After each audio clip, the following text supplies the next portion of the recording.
सैया सावन स्टार्ट हो गईल बा, चली कहीं दर्शन करा ले आई। कहाँ तोहार मन करत बा जाए के हो?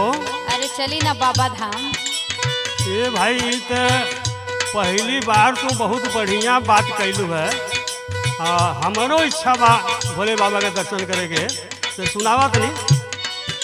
अब की सावन में जइबे शिव के जलवा चढ़इबे।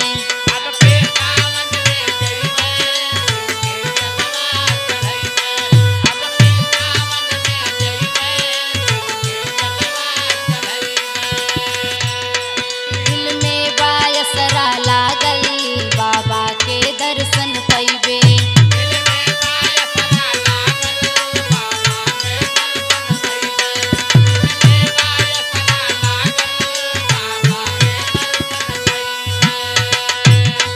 अब की सावन में जइबे शिव के जलवा चढ़इबे। दिल में बायसरा लागल बाबा के दर्शन पइबे। कांवर उठा के गंगा जल भरबे हो। कांवर उठा के गंगा जल भरबे हो। ए सखिया सैया जी के साथे दर्शन करबे हो।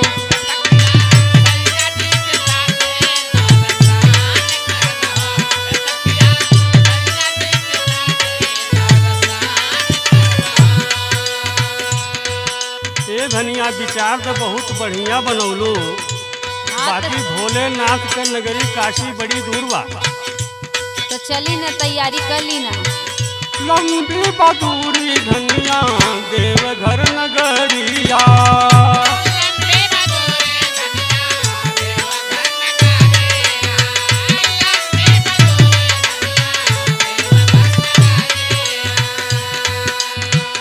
भीड़ होई भारी जल्दी कैल तैयारिया।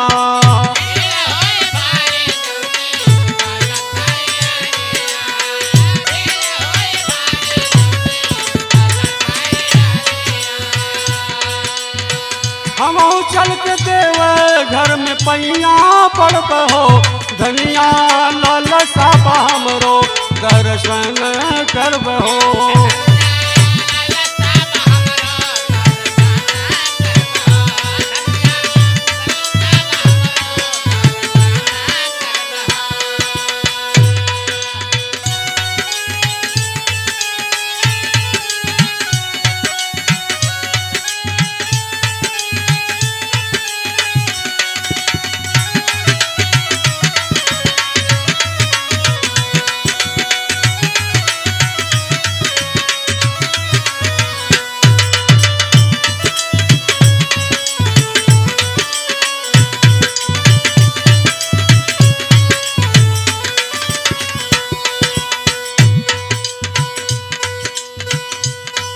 चला बाबा धाम, हो सके बाबा का कृपा हो जाई हमनी पे।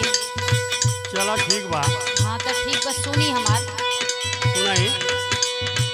जल्दी से कैला सैया साथे तैयारिया।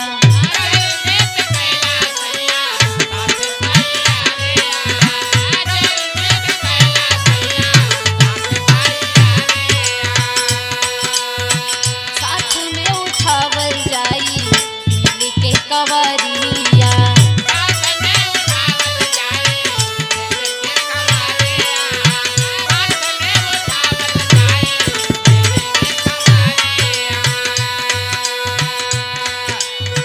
जल्दी से कैला सैया साथे तैयारिया।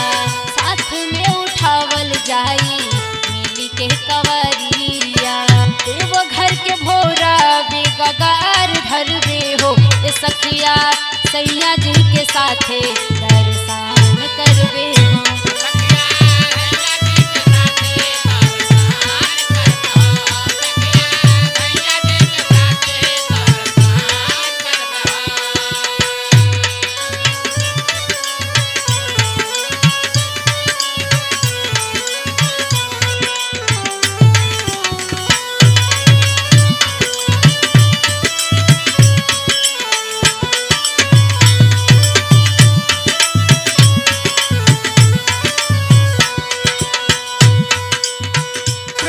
चंद गाँव औघड़ दानी के प्रीतिया।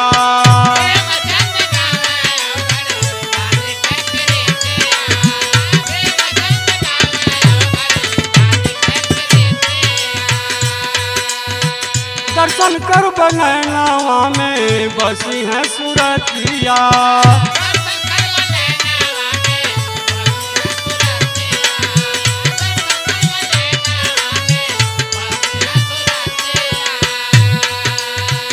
आई कठिनाई ना डगर छोड़बहो धनिया लालसा हमरो दर्शन करबहो।